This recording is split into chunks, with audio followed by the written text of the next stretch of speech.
the differences between each of the roles in an accounting department. Like if we were an in-house accounting department, the way my partner, who's a CPA and tax preparer, thinks is so different than how our junior and senior bookkeepers think, and is so different than how the controller and senior accountant that we hired thinks, and is so different from how I think when I'm handling something from a CFO or an operational perspective. So a lot of people think, well, accounting is accounting and it's all the same. And I've learned a lot about the distinctions in each of those roles and strengths and weaknesses.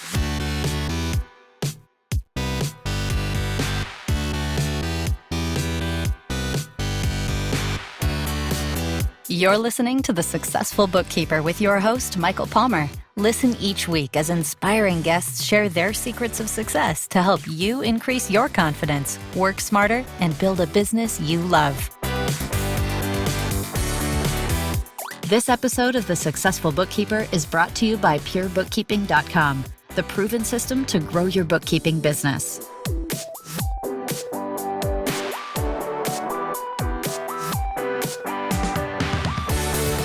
Welcome back to the Successful Bookkeeper Podcast. I'm your host, Michael Palmer, and today's show is going to be a fantastic one.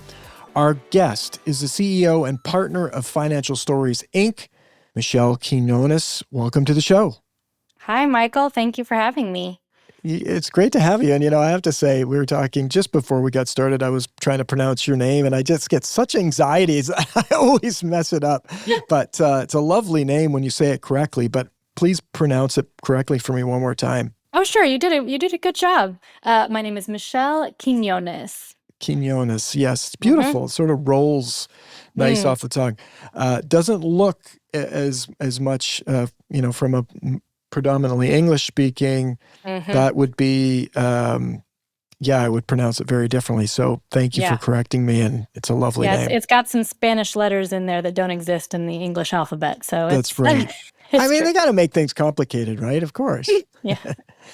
Well, Michelle, it's great to have you, and I'd love to get our listener knowing a little bit more about you than just your name. So let's jump into it. I'd love to know, what inspired you to start your business, and how did you end up doing what you're doing today? Yeah. Okay, so I think it's they're interconnected and they're also twofold. How I got into what I'm doing today is actually, I really trace that story back to, as a very little child, I have a lot of memories. My favorite game to play or imaginary role play was Office. I loved having a calculator and pretending before I could write to scribble on paper. This is what I did to play. Very strange. And so in college, I was kind of mentored or taken under the wing of a couple of my professors. They were professors at the university, but they also had several side businesses that they would run. So they brought me in and hired me and taught me how to keep their books and had me doing a lot of their administrative work, doing a lot of their office management.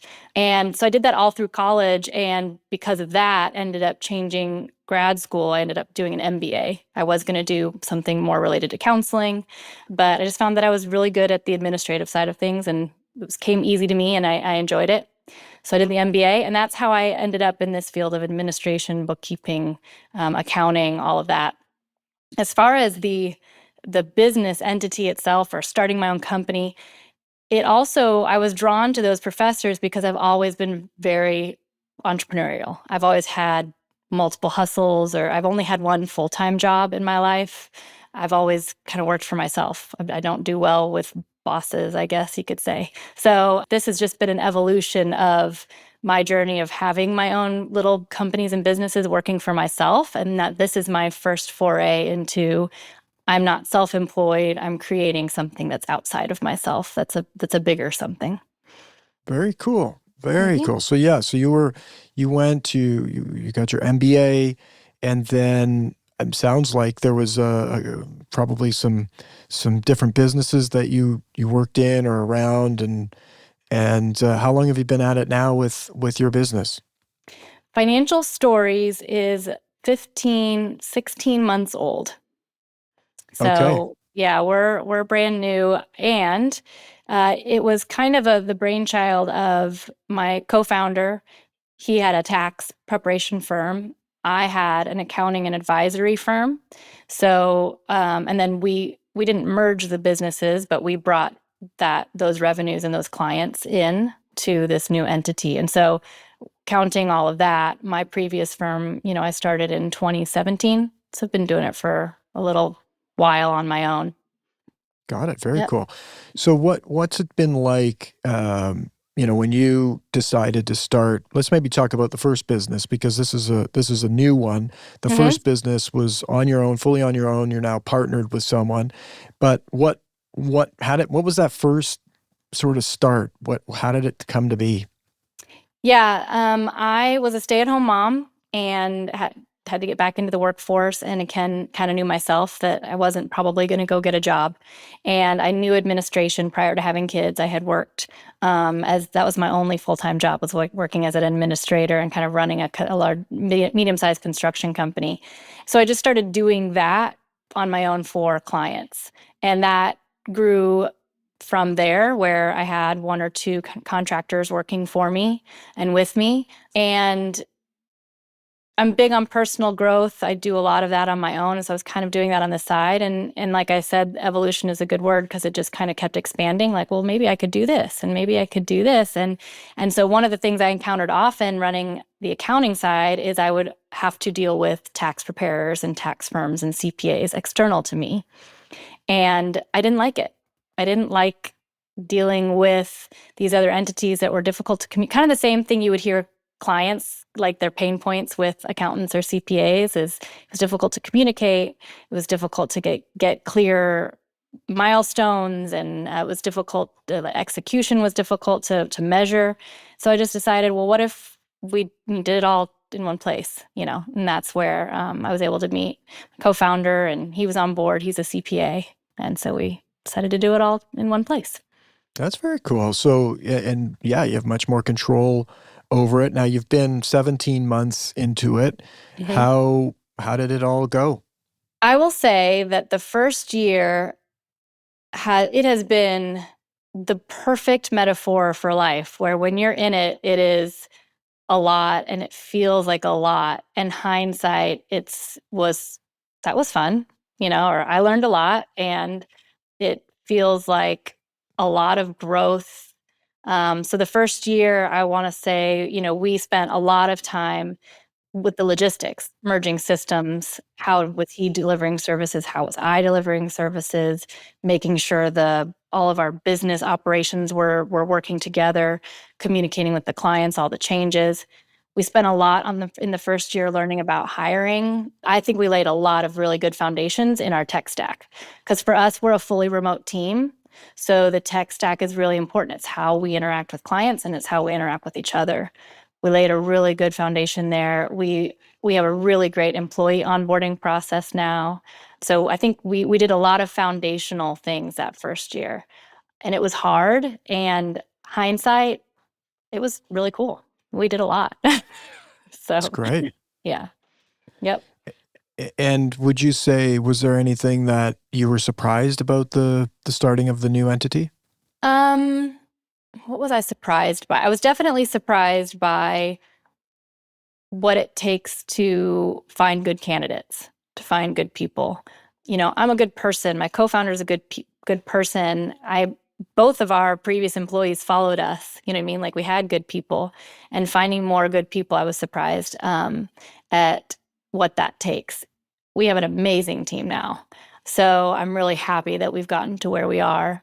I think I was also surprised by the differences, and this is what I educate clients on a lot now too, the differences between each of the roles in an accounting department. Like, if we were an in-house accounting department, the way my partner, who's a CPA and tax preparer, thinks is so different than how our junior and senior bookkeepers think, and is so different than how the controller and senior accountant that we hired thinks, and is so different from how I think when I'm handling something from a CFO or an operational perspective. So a lot of people think, well, accounting is accounting and it's all the same. And I've learned a lot about the distinctions in each of those roles and strengths and weaknesses. We'll get back to the interview right after this word from our sponsor. Hey, bookkeepers, are you tired? of juggling spreadsheets, chasing down receipts, and spending endless hours on client deliverables, it's time to simplify your workflow with Hub Analytics. Hub Analytics is the financial platform built just for you. We streamline bookkeeping operations so you can focus on what really matters, delivering high-quality results for your clients. With our easy-to-use tools, you'll save time, reduce errors, and gain deeper insights into your clients' financials. Imagine having all your financial data in one place with real-time analytics and customized reports at your fingertips. No more late nights, no more stress, just efficient, accurate bookkeeping that makes you look like the hero you are. Ready to take your bookkeeping to the next level? Visit hub-analytics.com to start your free trial today. Hub Analytics, where smarter bookkeeping begins. Thank you for hearing from our sponsor. Now let's get back to the interview. You talked a lot about personal development. Maybe let's talk about some of the milestones of like transformation that you went through growing your businesses, because being a business owner means change, right? It's like who you are when you started your business is probably not who you are now, and who you need to become to have the business of the future is going to be a question mark and an evolution. So I'd love to know what would have been some milestones, some breakthroughs, some, breakdowns, how that's gone for you. Man, okay, where do I start? How much have I changed? I dealt a lot with imposter feelings of that. I mean, I know everyone does. It's a common topic. I still deal with it, and now I deal with it. Whereas before I was figuring out like what does this even mean, or how do I handle it? And I'll share that for me, the breakthrough was the way I kind of word it now is, imposter syndrome comes a lot from the cliche where we say fake it till you make it. Well, of course, you're going to feel like an imposter if you're faking it until you make it. And for me, it's become much more of the idea that the mastery is in the practice of a thing. So if I'm practicing, I may be just starting out to learn golf, but I'm practicing, I'm mastering golf. I am a master of golf, because the practice is what gives the consistent and reliable delivery of whatever you're mastering. So for me, that's how I deal with it now, is I remind myself that I'm not faking, I'm becoming. I'm working on it until I become it. So that's been a big deal for me. And one of the ways that presented itself was I had the opportunity to join a CEO roundtable. And my co-founder was so supportive. We pay for me to be a part of this roundtable, and it has been really impactful for me. And I'm sitting at a table with people who have owned businesses for 10, 15 years, or have sold multiple businesses, or have merged $1 billion. I mean, these are huge companies. And I've just started my first one, and we're going to break $1 million, and so I'm sitting at this table with these people and really learning to find my place there, and how I can contribute. And that's been a really great experience, learning through that. Another breakthrough that I have had is time management. I'm learning myself. I don't believe that any of us can micromanage, but I know not micromanage, wrong word, multitask. I don't believe any of us can multitask, but I know I can't. So I put a lot of things in place the year before and last year, the first year we were in business, to take distraction out. My phone has been on silent for 3 years. I'm off of all social media platforms. So some of that's extreme for people, but that's been wonderful for me. I also intentionally do a form of time blocking on my calendar.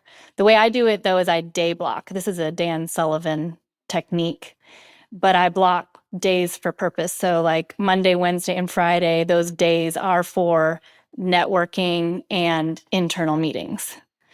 Tuesdays and Thursdays are my client days. So I can put on a hat and kind of wear it all day. And then Saturdays and Sundays, I do not work. Those are my free days, anything but work.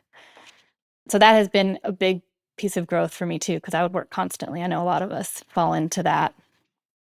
That's been really good for me. And just in the last 2 months, I realized, you know what, Michelle, you keep saying you're going to work out or take care of yourself and you're not making time for it, and it's not working. So you need to change that. So I just figured that out in the last 3 weeks. I've got my hour blocked, where I have workout time. So I think managing time is huge, and imparting that to my team as well.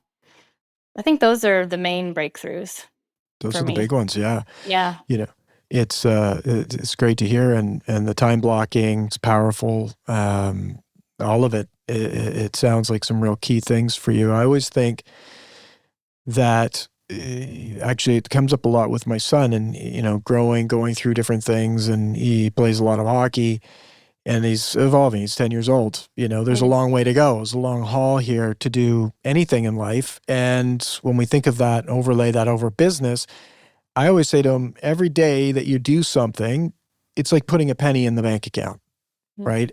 Yeah. But if you wait a year and you don't put any pennies in, it's not like you can put 365 pennies in and have your 365 pennies. Those 365 pennies won't look the same as a penny a day, because every day you do something and you work on it, and it's like you evolve. With a business, every day you're out doing reps and you're figuring things out, and it's not, you can't just sort of show up and go, well, I'm going to be this today. It's going to take time, right? And those pennies, surely become dollars and $10 and all the rest of it. But we forget that every day is just another day to put in another rep, get better, right? Yeah. One of his coaches says, today we're going to get better at hockey. And I love that. It's like, today we're getting better at business. And so, I love hearing those stories of the reps that you've been doing in your business and getting better at business. Yeah. Yeah. It's cumulative, right? It all builds on it with each other. So it is. And you can't just sort of go and sometimes there's those hyper moments where you can like really progress quickly, those breakthrough moments. But those breakthrough moments needed the inch by inch by inch to get the mile. And we often forget that every day, even if it's a slog, it's going to lead to something. It always does. Yeah. Yeah. That's so important. That's a good reminder for me too, is that nothing stays the same. You're always going somewhere. Like, it's going something. And we're always preparing for the next big thing. Mm-hmm. We don't know. We don't even know what that is, but there's something it'll lead to as a preparation. Yeah.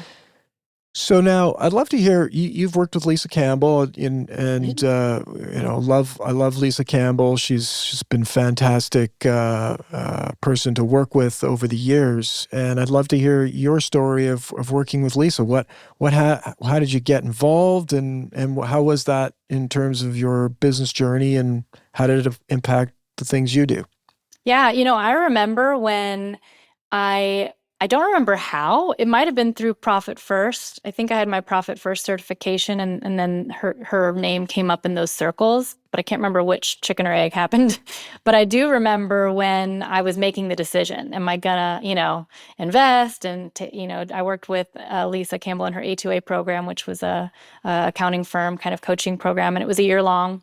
And I was in Florida during COVID. I started traveling and working just remotely, but by the beach, because why not? Yeah, beautiful. So quarantine by the beach. So I was in Florida, and I remember just deciding, like, okay, am I going to spend the money on this? Am I really is it going to change things? Is it going to be worth it? And it was a wonderful experience. I can definitely look back and see like the building blocks. Like, she talks about time blocking. And so she taught us. And I remember starting with her system and doing it that way. And now I've found a way that works for me, right? But that's where it started. Met some really cool people. I actually met my co-founder in A2A as well in her program. And he was a Profit First certified accountant as well. So we had that connection. And I took a lot of the templates that she provided for like month-end closings and project management type work. I took that, and we still use it. We've tweaked it and built on it. So it was a wonderful experience, and it gave me the groundwork for just every little piece was just to think a little bit bigger, think a little bit bigger, think a little bit bigger, So I think I still struggle a little bit with, and a lot of us do, with knowing our worth, but my worth is way higher than it was when I started, and And also not just knowing your worth, but how, because there's one thing to be worth something, and there's another thing to really listen to someone and bring them value where they're at. And because that's worth it to them, you know? And so learning about that advisory component and how to listen and how to bring clients what they're really asking for and what they need and what's of value to them and communicate the value. So, yeah, I had a really great experience working with her for sure.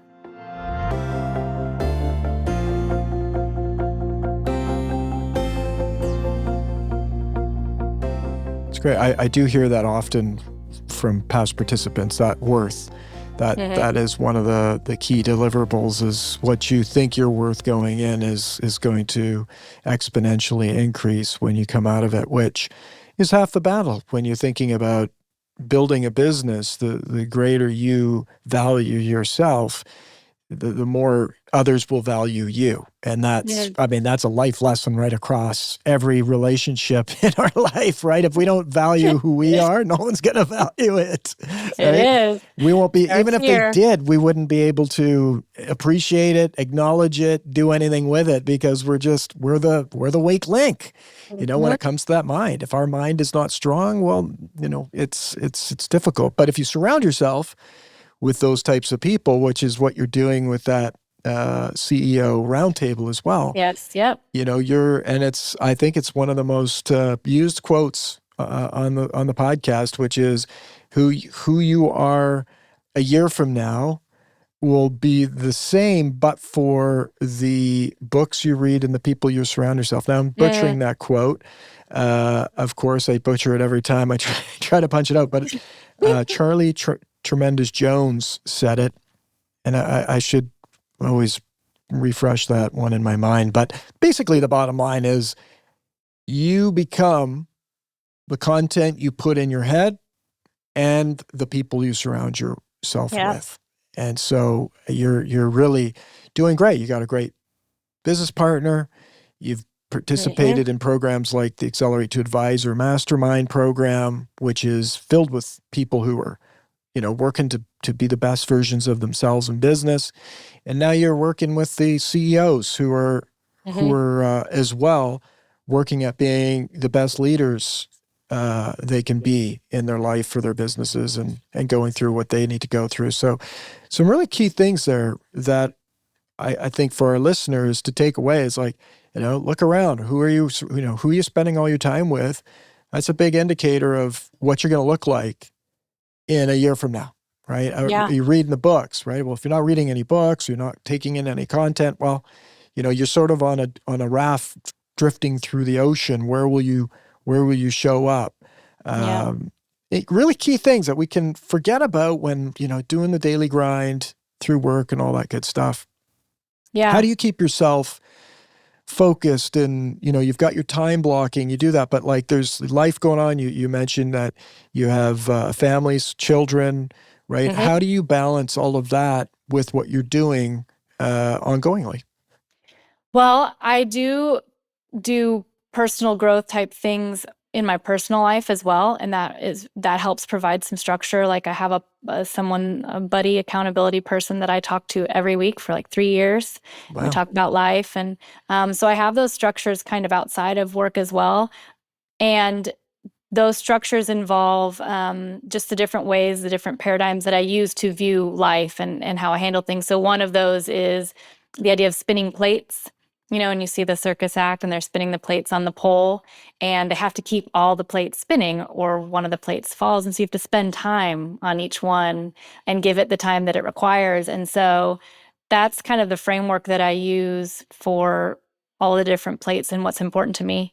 But probably one of the most important things is I set intentions. So I give myself a very clear intention or deliverable in each of those areas. And there may be multiple. So like with my children, I want to exhibit a happy, kind person who is successful in doing what they find enjoyable and what they want to do. So if that's what I want to exhibit, then that's who I am. And so when I'm with them, I want to be 100% present. I want to be kind. I want to be happy, so, and having those deliverables or deliverables. I'm speaking in business term, but in personal terms, it's intentions in each of those areas is really important for me because it helps me measure, okay, am I spending enough time on the family side? Well, I was a pretty angry mom last week. So I was not kind. So why was that? Well, I was tired because I worked too much, or, and using those intentions as my guide on, is the plate spinning? But Yeah. I have to be good about making those definitions for myself, just like I would with my team. We can't measure each other if we're not clear about what we're shooting for. And I think the one other thing that's really important to me is the idea of word. I, if I give my word to something, I complete on it, like I am my word. Mm. And that my kids know that about me. And the biggest, I think you asked, breakthroughs in the last 2 years personally has been me keeping my word to myself. Because Mm. it used to be that, well, yeah, if I promise my kids I'm going to do something, I'll do it. But hey, Michelle, you promised yourself that you would build a business and sell it. Have you done that? So keeping my word to myself has been one of the biggest shifts for me too. And then that impacts the rest of the areas and people around me too. So It's a good one. It's a good one. It's not often talked about, but it's the access to power. mm-hmm. If you can't honor your own word to yourself, it's going to be slippery outside there. And if you can do it for yourself, it's only going to get stronger for those outside. And that's, your words are what create the world. Mm-hmm. That's it. We go out. Yep. It was literally last night at the dinner table. I think we were talking about, my son was saying, "Oh, I don't want to go on this field trip. It's going to be boring." Mm-hmm. Yeah. And it's like, hey, you know what? It has no possibility there, and Mm-hmm. it will be boring, because your words just created the world of the Mm-hmm. future for yourself. And so it was like this conversation of like, doesn't mean that it won't be boring, but if you create that, wow, I don't even know, it's curious. Tomorrow will be, I'm Yep. curious. How can I make this an exciting? What do I want to learn from it? It's just thinking differently, and we can Mm-hmm. bring that into our business, which is, if we're using language that's saying it's a certain way, there's no Mm-hmm. opening for it to be any. So it starts with the language of the way we want it to be, the way it's going to be, the commitment, and give our word to making it that way. And that's where that, if you're strengthening your word on yourself, it's like, I'm going to go to the gym. Yeah. Okay. Be your word and go to the gym. Like we often don't think about this, especially I find in the busy world we live in, how important those little tiny things are. That's what ends up having our reality. And Yep. and if you want to start to deconstruct it, that's what it needs to look like. Yeah. Yeah. 100% our words create our reality is a big deal for me. And what you said too, the idea of it's all about curiosity, but it's also about, and kids for me is the best kind of comparison I have because I know how much I love my children and I want them to have someone who's dependable. Like, how awful would that be to like feel like they couldn't depend on me. Like, I want them to be able to do that. And then creating this idea in my mind of how cool would that be if, Michelle, you said, okay, Michelle, in 2 years, I don't know, you're gonna be a professional dancer. And you trusted yourself like that. Mean in 2 years you're gonna be professional, like it's gonna happen. And you just knew it as soon as you said it. Like, how cool would that be? So exactly that. Like my word is my reality, and I can trust myself, and it's a really great place to start from. Beautiful.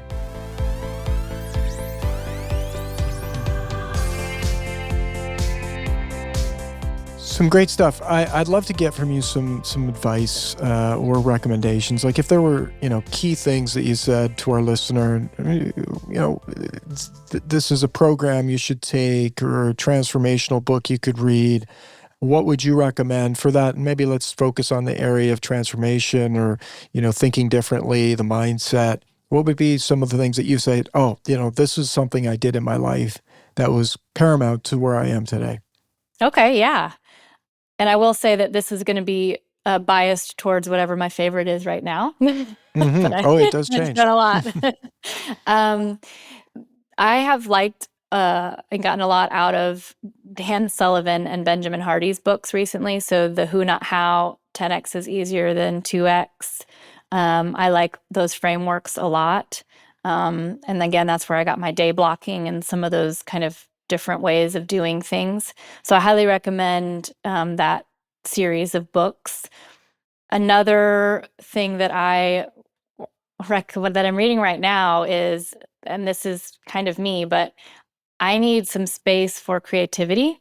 As a CEO, I find it as to be a very creative position. Like you are constantly creating. It's kind of what strategy is like creating and coming up with the new solution or, the puzzle piece that's going to fit.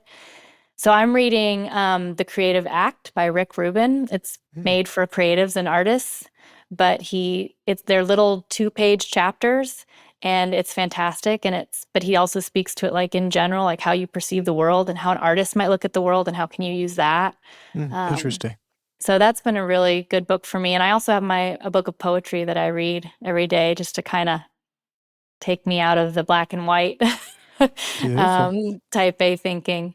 But I think those are my main books right now. As far as programs, for that, I would just say get yourself into a peer group, be somewhere with people in person potentially that works for you, but also put yourself where you, like what you said earlier, I look young. My face, I got a baby face. I know I do, comes up all the time. And so as kind of a joke on that, I tell people all the time, like, I want to be like you when I grow up. And I really, I really mean it. You may only be 2 years older than me, but I want to be like you when I grow up. And so I try to put myself in rooms where it's full of those people.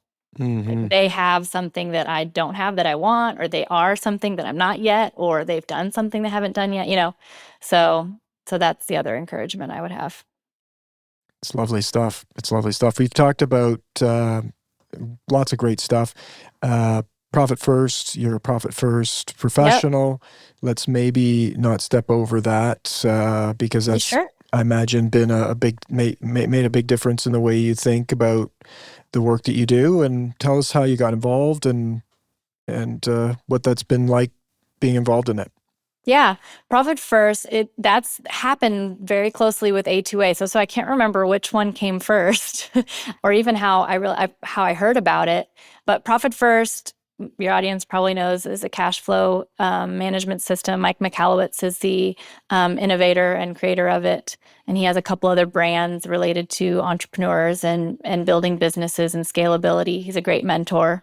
For me, profit first was the language that I could speak with my clients that wasn't financial accounting language. Like I could kind of speak in their language about money. And Profit First taught me a lot about having the conversations around the psychology of money with clients, where they're coming from, how they grew up, how that's impacting their business decisions and their financial decisions. It also provided a really great starting point and framework for what I tell clients is it creates a delegatable framework.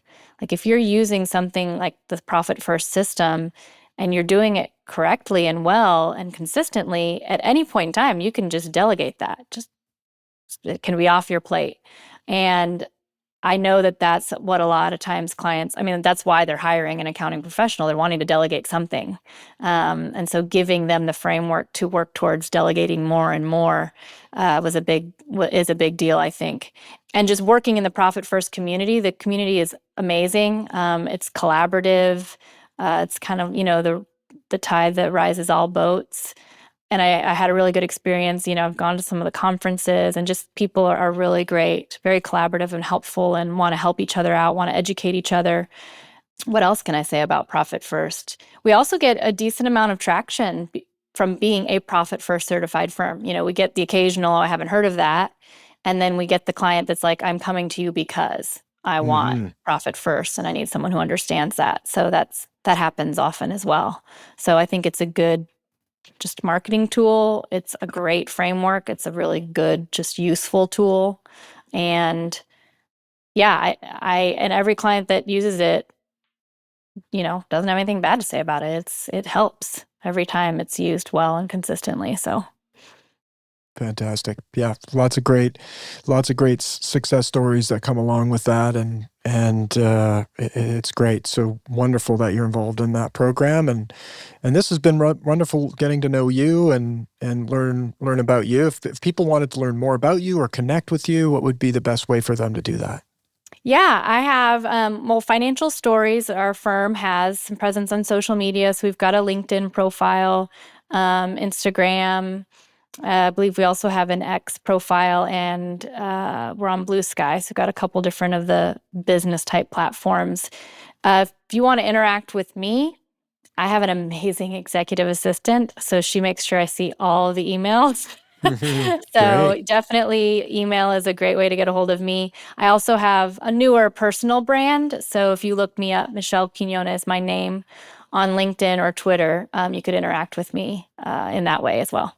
Great. Beautiful. Well, we'll have some of those links in the show notes. And Michelle, I want to thank you on behalf of our listener for coming and sharing a little bit about you and where you've been and where you're going. And I really appreciate it. And thank you for having me and letting me share. So I all of the organizations that I've talked about, that you had me talk about, I mean, it's all been a wonderful experience. So the community is fantastic. Beautiful. Wonderful. Well, it's been great to get to know you a bit here on the show, and we'll look forward to seeing you sometime in the future. Awesome. Thank you so much. Pleasure is all ours. And with that, we wrap another episode of the Successful Bookkeeper podcast. To learn more about today's wonderful guest and to get access to all sorts of valuable free business building resources, you can go to thesuccessfulbookkeeper.com. Until next time, goodbye.